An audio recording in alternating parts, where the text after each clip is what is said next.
अगर आपके पास कम से कम $400 की बचत है जो किसी अप्रत्याशित आपात स्थिति को कवर कर सकती है, तो आप पहले से ही वित्तीय रूप से 1/3 अमेरिकियों से बेहतर स्थिति में हैं। फेडरल रिजर्व के अनुसार यह सर्वविदित है कि ज्यादातर लोग अपने वित्त को सही तरीके से प्रबंधित नहीं कर पाते और बहुत कम लोग हैं जो अपने पैसे के साथ जिम्मेदार होते हैं। पैसों के साथ अच्छा रिश्ता रखने का मतलब यह नहीं है कि आप बहुत अमीर हों या आपकी आय बहुत अधिक हो। इसका मतलब है कि आप जिम्मेदार फैसले लेते हैं, नियमित रूप से लापरवाह निर्णय नहीं करते और अपनी आय और खर्चों के साथ संतुष्ट हैं। आखिर लोग अक्सर क्यों आर्थिक रूप से तंग रहते हैं और आप इन समस्याओं से कैसे बच सकते हैं? इन कारणों को समझें ताकि आप सुनिश्चित कर सकें कि आप उन गलतियों को नहीं कर रहे जो आपको हमेशा आर्थिक रूप से कमजोर बनाए रख सकती हैं। मेरा नाम दीप है और मैं लोगों को पैसे, व्यक्तिगत वित्त और निवेश के बारे में सिखाने में मदद करता हूं। अगर आप अपने वित्तीय भविष्य को सुधारने में रुचि रखते हैं तो चैनल को सब्सक्राइब करें और अगर यह वीडियो उपयोगी लगे तो लाइक जरूर करें। उनके पास स्पष्ट वित्तीय लक्ष्य नहीं होते। वित्तीय लक्ष्य हर उस फैसले का प्रारंभिक बिंदु होते हैं जो आप पैसों के साथ करेंगे। आप अपनी आय कैसे बढ़ाएंगे, कर्ज कैसे चुकाएंगे या कम काम करेंगे। अगर आपके पास कोई दिशा नहीं है, जब आप वित्तीय लक्ष्य निर्धारित करते हैं तो आप अपने भविष्य के लिए एक गंतव्य तय करते हैं जो आपको ऐसे निर्णय लेने में मदद करता है जो इन लक्ष्यों को हासिल करने में सहायक हों। उदाहरण के लिए, अगले 3 वर्षों में कर्ज मुक्त होना एक स्पष्ट और सटीक लक्ष्य है जिसके आधार पर आप एक योजना बना सकते हैं। अगर आप अगले साल अपनी आय दोगुनी करना चाहते हैं तो आज से ही आप क्या कदम उठा सकते हैं जो आपको इसे हासिल करने में मदद करेंगे?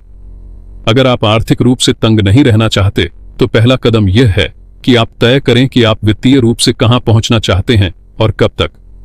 चाहे आपका लक्ष्य $10,000 की बचत करना हो, नई कार के लिए नकद भुगतान करना हो या नया घर खरीदना हो, इन सभी लक्ष्यों में एक स्पष्ट अंत रेखा होती है।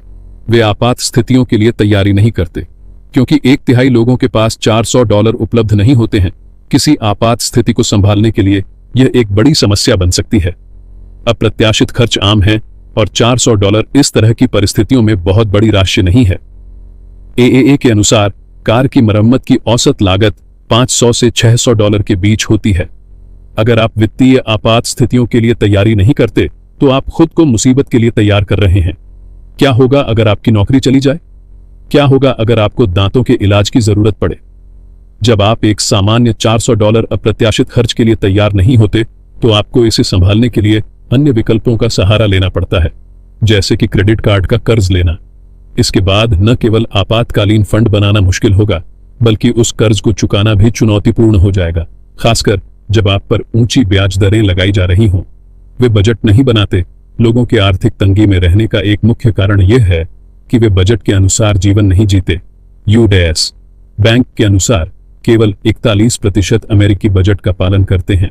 समस्या यह है कि बिना अपनी आय और खर्चों को ट्रैक किए यह जानना लगभग असंभव है कि आप विभिन्न श्रेणियों पर कितना पैसा खर्च कर रहे हैं। अगर आपने कभी सैलरी मिलने के बाद कुछ खरीदारी की और फिर ऐसा लगा कि आपके पास कुछ भी बचा नहीं और आप सोचने लगे कि सारा पैसा कहां चला गया, तो आपको पता चल जाएगा कि यह कितना महत्वपूर्ण है। बजट बनाना कुछ लोगों के लिए नकारात्मक लग सकता है, खासकर इसलिए क्योंकि अपनी आय और सभी खर्चों को एक स्प्रेडशीट पर डालने का विचार असहज कर सकता है। हालांकि ऐसा करना एक शक्तिशाली अभ्यास हो सकता है, खासकर उनके लिए जो अपने वित्त पर नियंत्रण पाना चाहते हैं। वे भविष्य के बारे में नहीं सोचते। लोगों के खराब वित्तीय स्थिति के सबसे आम बहानों में से एक यह है कि वे आज पैसे खर्च करना और जीवन का आनंद लेना चाहते हैं, न कि इतनी बचत करना कि जब तक वे बूढ़े हो जाएं, तब तक अपने पैसे का आनंद न ले पाएं। यह समझ में आता है कि कुछ लोग 50, 60 या 70 साल की उम्र तक हर एक पैसे को बचाने का विचार पसंद नहीं करते। अपने युवावस्था के सालों को एक भव्य रिटायरमेंट की योजना के लिए बलिदान करना भी सही नहीं लगता। हालांकि सही संतुलन बनाना जरूरी है, भविष्य के बारे में सोचते हुए और वर्तमान में अच्छा समय बिताते हुए। आपको अपने भविष्य के लिए निवेश करना चाहिए, साथ ही ऐसे समझदारी भरे फैसले लेने चाहिए जो आपको युवा रहते हुए भी अपने जीवन का आनंद लेने दें।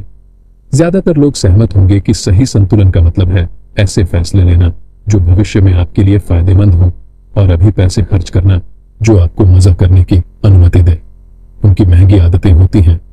अमीर लोग ही अकेले नहीं हैं जो उनकी महंगी आदतें होती हैं। ऐसी कई महंगी आदतें हैं जो गरीब लोगों के पास होती हैं और यही एक कारण है कि वे आर्थिक रूप से आगे नहीं बढ़ पाते। धूम्रपान इसका एक उदाहरण है, जो इतनी महंगी आदत है कि लोग इसका वास्तविक खर्च समझ नहीं पाते। अगर कोई व्यक्ति रोजाना $7 प्रति पैकेट की दर से एक पैकेट सिगरेट पीता है तो यह एक महीने में $200 से ज्यादा का खर्च हो जाता है। अब सोचिए, कितने लोग यह दावा करते हैं कि वे $200 प्रति माह अपने भविष्य के लिए निवेश नहीं कर सकते क्योंकि उनके पास पैसे नहीं है। एक और महंगी आदत है बार बार बाहर खाना। यह केवल महीने में कुछ बार बाहर खाने की बात नहीं है, बल्कि नियमित रूप से बाहर खाने की आदत है, जो कभी कभी घर पर खाने से भी ज्यादा हो जाती है। लोग $50 एक बार बाहर खाने में खर्च करने को सामान्य मानते हैं, लेकिन फिर कहते हैं कि उनके पास पैसे नहीं हैं। अगर आप पेचेक टू पेचेक जिंदगी जी रहे हैं तो इस तरह के खर्च से बचना, खासकर अगर आप हफ्ते में 2, 3 या 4 बार ऐसा करते हैं, बड़ा फर्क ला सकता है। उनके पास खराब कर्ज होता है। सभी कर्ज एक जैसे नहीं होते। आमतौर पर कर्ज के 2 रूप होते हैं। अच्छा कर्ज, जो पैसा आप उधार लेते हैं और उससे पैसा कमाते हैं, जैसे कि एक रेंटल प्रॉपर्टी पर लिया गया मॉर्गेज। दूसरा खराब कर्ज होता है, जो आमतौर पर लोगों के दिमाग में आता है।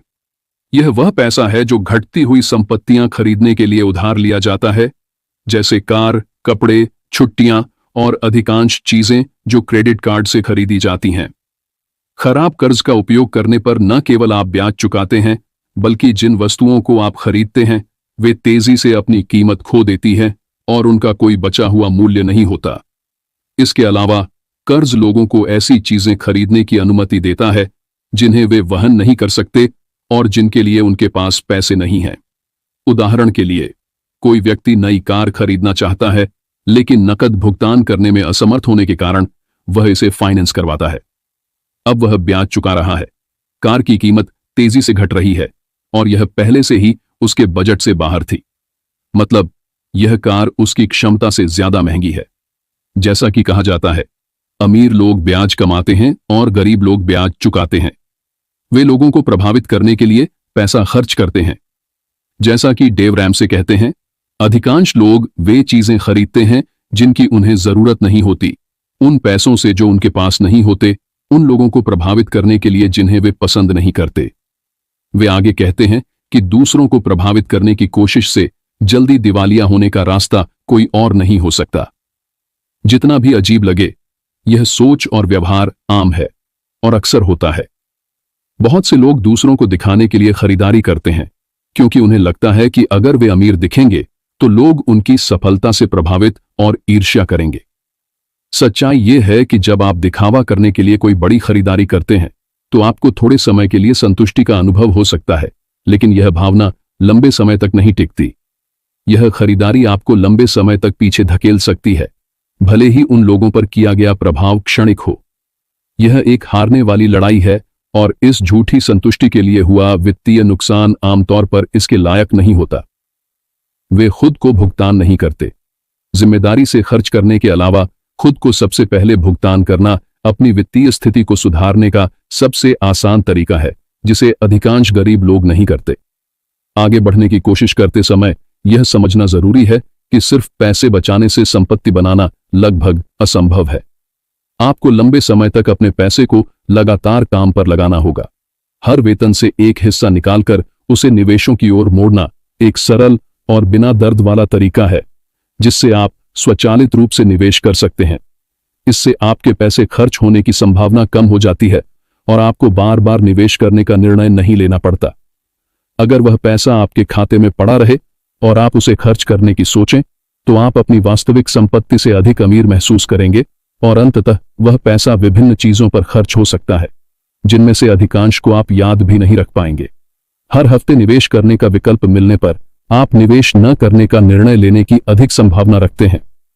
अधिकांश लोग इसलिए गरीब होते हैं क्योंकि वे अपने पैसे के साथ खराब वित्तीय निर्णय लेते हैं, न केवल कुछ क्षेत्रों में बल्कि आमतौर पर कई क्षेत्रों में। हालांकि इसके कुछ अपवाद हो सकते हैं, लेकिन अगर आप औसत गरीब व्यक्ति के व्यवहार का विश्लेषण करें तो यह बात सच साबित होगी। अच्छी खबर यह है कि लगभग हर कोई अपनी स्थिति को इस हद तक सुधार सकता है कि वे वित्तीय रूप से आरामदायक महसूस करें।